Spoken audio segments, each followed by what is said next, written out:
विशाल बरगद का पेड़ था। वह पेड़ बहुत पुराना था और गांव के हर व्यक्ति के जीवन का हिस्सा था। कहते थे कि उस पेड़ में एक रहस्यमयी जादू था।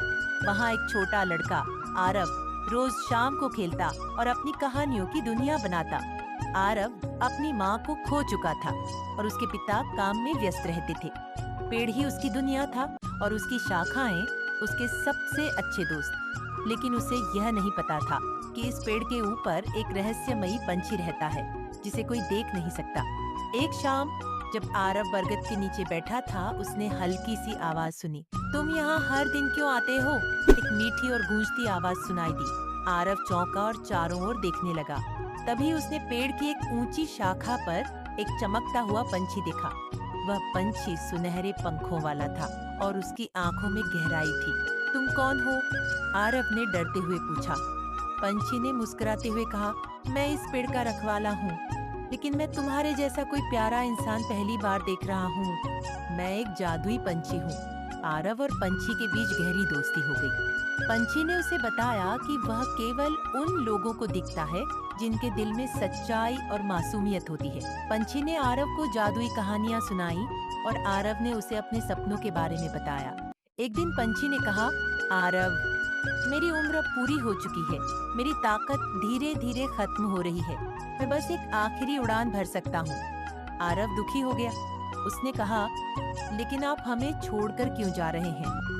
पंछी ने मुस्कुराते हुए कहा, प्रकृति का नियम है, हर जीव को एक दिन जाना होता है, लेकिन मेरी आखिरी उड़ान बहुत खास होगी।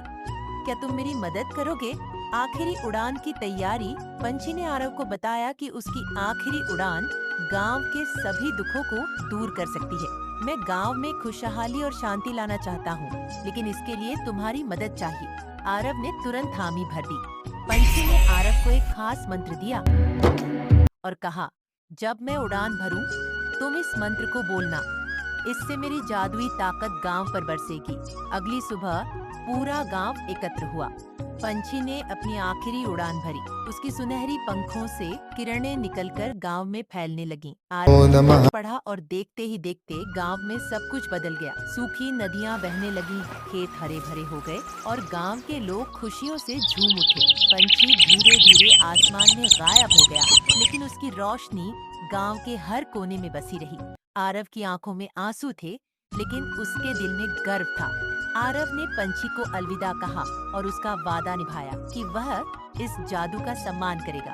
बरगद का पेड़ अब भी खड़ा है और गांव वाले वहां आकर पंछी को याद करते हैं।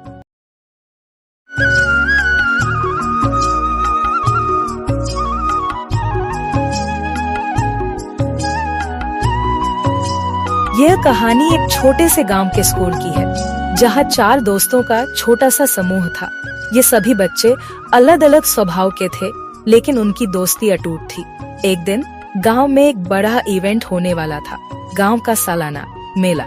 हर कोई इस मेले के बारे में उत्साहित था, लेकिन इस साल कुछ खास था।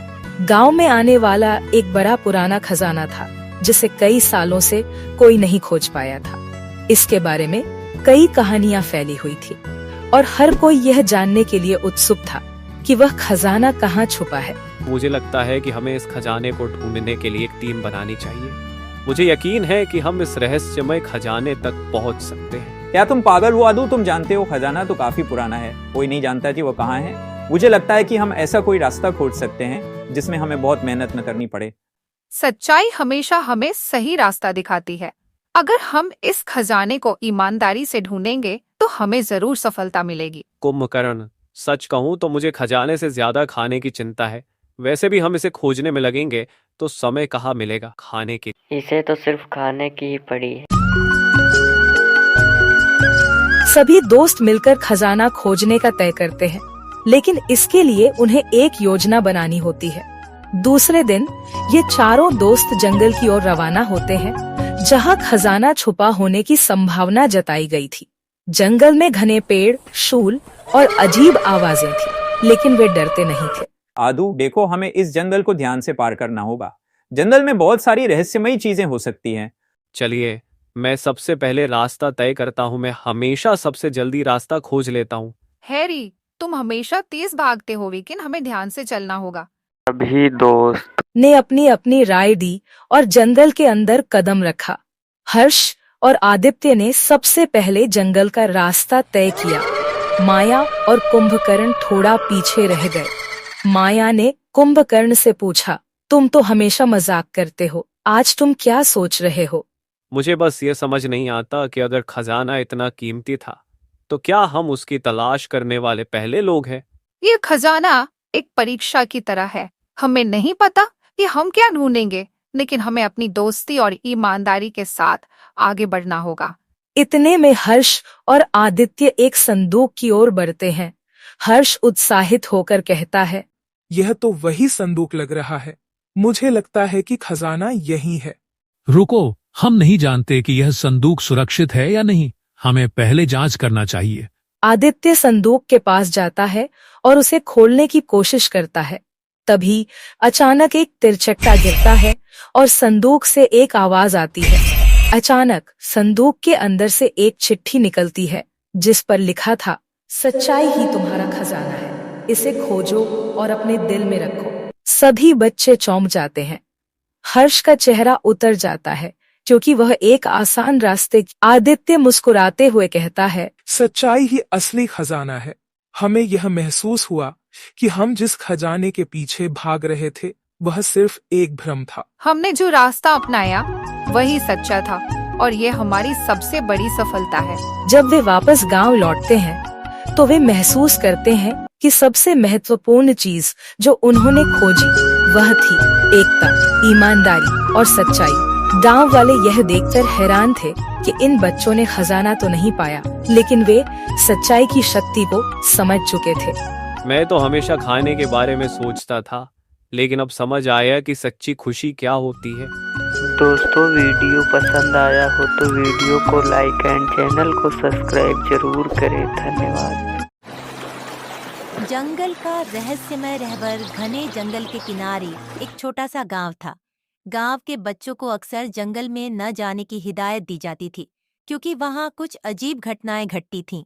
लेकिन 3 करीबी दोस्त नीरज, रोहन और अदिति हमेशा रोमांच की तलाश में रहते थे। एक दिन तीनों ने जंगल में जाने का फैसला किया। सूरज ढलने लगा और घना अंधेरा फैलने लगा। अचानक उन्हें झाड़ियों के पीछे से एक अजीब आवाज सुनाई दी। वे सावधानी से आगे बढ़े तो देखा कि वहां एक बेजान सा दिखने वाला पेड़ अपनी शाखाओं को हिला रहा था। नीरज, यह पेड़ ऐसा क्यों हिल रहा है? हवा भी तो नहीं चल रही। रोहन, शायद ये किसी की चाल है, हमें सतर्क रहना चाहिए। आदित्य, मुझे लगता है हमें इसे करीब से देखना चाहिए। जैसे ही वे पेड़ के पास पहुंचे, पेड़ की जड़ें हिलने लगीं और पेड़ ने बोलना शुरू कर दिया। पेड़, तुम तीनों ने जंगल के नियम तोड़े हैं, यहाँ आना मना है। अब तुम्हें एक परीक्षा से गुजरना होगा। ये सुनकर तीनों डर गए, लेकिन हिम्मत करके पूछा, कौन सी परीक्षा? पेड़ ने जवाब दिया, तुम्हें जंगल के 3 रहस्यमयी दरवाजों में से एक को खोलकर उसका सच उजागर करना होगा। लेकिन ध्यान रहे, केवल सही दरवाजे से ही तुम बच सकते हो। वे तीनों पेड़ के दिखाए रास्ते पर चलने लगे। कुछ देर बाद 3 दरवाजे उनके सामने थे।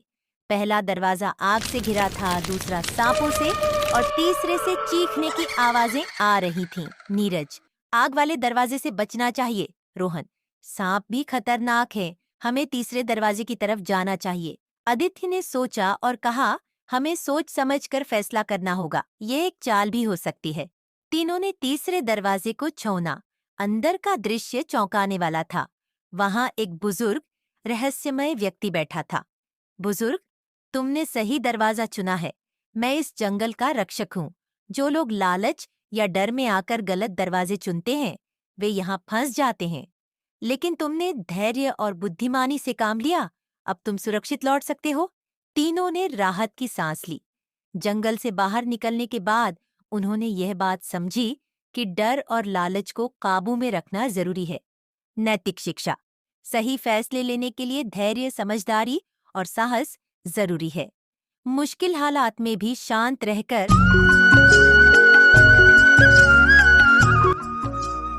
अंधेरी का रहस्य। अंधेरी नाम का एक छोटा सा गांव घने जंगलों के बीच बसा हुआ था। इस गांव के लोग ईमानदारी और सादगी से जीते थे। लेकिन एक रहस्यमय घटना ने उनकी नींदें उड़ा दी थीं। हर पूर्णिमा की रात गांव के कुएं से अजीब आवाजें आती थीं। लोगों ने इसे भूत प्रेत का नाम दे दिया। सुनो, गांव के पुराने कुएं के पास मत जाना, वहाँ पे एक आत्मा रहती। और कुएं के पास जाना बंद कर दिया। गांव में एक युवक राजू था जो साहसी और बुद्धिमान था। उसने तय किया कि वह इस रहस्य को सुलझाएगा। उसकी दादी ने उसे समझाया, बेटा, यह किसी आत्मा का मामला हो सकता है, सावधान रहना। लेकिन राजू ने जवाब दिया, दादी, डर से भागने के बजाय सच का सामना करना चाहिए। पूर्णिमा की रात राजू एक लालटेन और रस्सी लेकर कुएं के पास पहुंचा। उसने देखा कि कुएं के चारों ओर अजीब सी खरोंचों के निशान थे। जैसे ही वह अंदर झांकने लगा, कुएं से हल्की आवाजें सुनाई दी। वह रस्सी से नीचे उतरा। कुएं के तल में उसे एक छोटा सा दरवाजा दिखाई दिया। दरवाजे के पास एक बुढ़िया बैठी थी। राजू ने हिम्मत कर पूछा, आप कौन हैं और यहाँ क्या कर रही हैं? बुढ़िया ने कहा, मैं इस गांव की पुरानी रक्षक हूँ। यह कुआं गांव के लोगों के लिए अनमोल खजाने का रास्ता है, लेकिन लोग लालच और डर में खो गए हैं। क्या तुम इस रहस्य को संभाल सकोगे? राजू ने हामी भरी। बुढ़िया ने कहा, यहाँ 3 बर्तन रखे हैं, एक में पानी, दूसरे में आग और तीसरे में खालीपन है। इनसे गांव को बचाने का रास्ता निकालो। राजू ने सोचा और समझा कि ये प्रतीक है। उसने पानी के बर्तन को उठाकर आग में डाल दिया, जिससे आग बुझ गई। फिर उसने खाली बर्तन को कुएं के पानी से भर दिया। बुढ़िया मुस्कुराई और कहा, तुमने दिखा दिया कि ज्ञान और साहस के साथ कोई भी समस्या सुलझाई जा सकती है। यह खजाना अब गांव का होगा। खजाने का सच। राजू को खजाने में सोने चांदी की जगह किताबें मिली, जिनमें खेती, शिक्षा और स्वास्थ्य के रहस्यमय ज्ञान लिखे थे।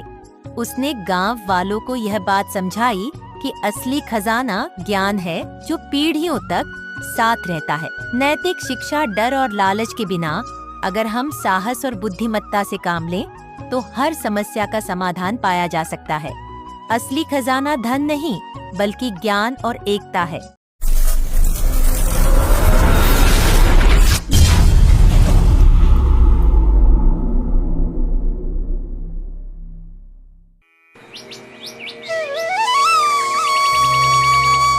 किसी छोटे से गांव में जहां चारों ओर हरियाली और शांति थी, वहां 2 बचपन के दोस्त रहते थे, राहुल और आशा।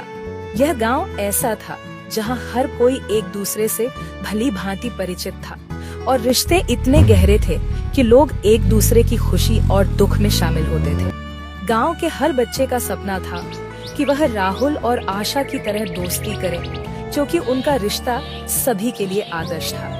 आशा और राहुल ने एक दूसरे के साथ अपने जीवन के सबसे अच्छे पल बिताए थे। दोनों एक दूसरे के बिना कुछ भी नहीं कर पाते थे। उनका रिश्ता बेहद शुद्ध और बेमिसाल था, जैसा कि अच्छे दोस्ती के रिश्ते होते हैं। वे एक दूसरे के सुख दुख, चिंताओं और खुशियों को साझा करते थे। राहुल को हमेशा लगता था कि आशा के साथ बिताए गए पल उसके लिए सबसे कीमती है।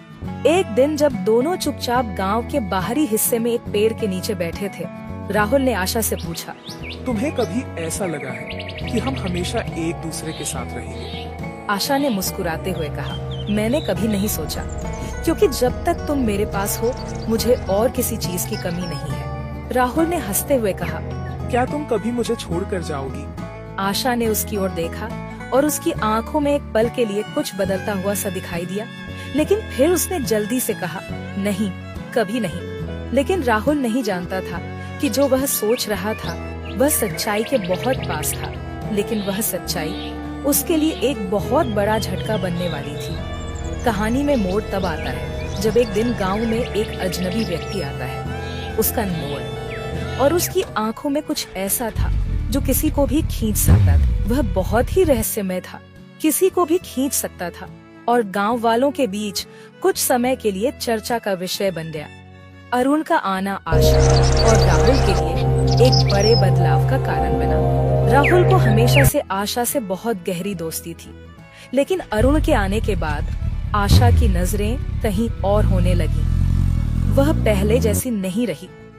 उसने राहुल से मिलने में पहले जितनी खुशी नहीं दिखाई, और राहुल यह समझ नहीं पा रहा था कि उसकी दोस्ती में अचानक यह बदलाव क्यों आया।